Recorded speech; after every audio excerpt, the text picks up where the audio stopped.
Hello, everyone. Welcome again to our weekly class on the Torah Portion. I'm Sondra Baras, and today we are talking about the Torah portion of Balak.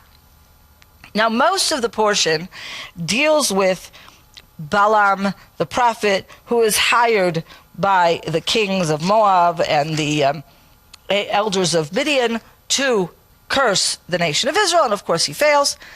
But I would like to focus on the last few verses in this chapter. Chapter 25. While Israel was staying at Shittim, the people profaned themselves by whoring with Moabite women, who invited the people to the sacrifices for their God.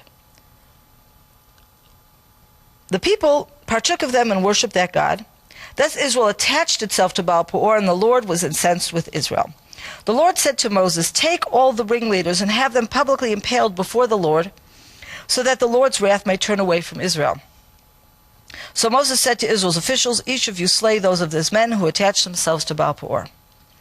Just then, one of the Israelites came and brought a Midianite woman over to his companions in the sight of Moses and of the whole Israelite community, who were weeping at the entrance of the tent of meeting. When Phinehas, son of Eleazar, son of Aaron the priest, saw this, he left the assembly, and taking a spear in his hand, he followed the Israelite into the chamber and stabbed both of them, the Israelite and the woman, through the belly. Then the plague against the Israelites was checked.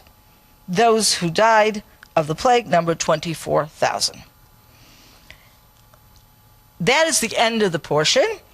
The first verses of the next portion actually concludes this story with God rewarding Phinehas for what he has done, that he has displayed passion or zealotry. The word kin'ah that is used here in the Hebrew can be translated as passion, but it's more often translated as zealousy.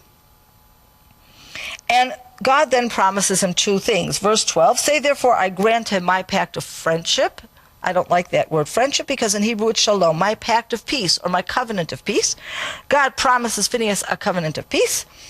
And the next thing he promises him, it shall be for him and his descendants after him a covenant of priesthood for all time, because he took impassioned action for his God, thus making expiation for the Israelites.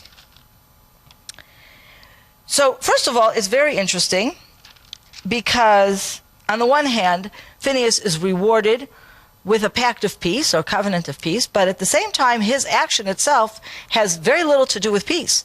He takes a sword and he, in front of everybody, he stabs these two people just as they are committing some kind of act of fornication, and that causes the plague to stop.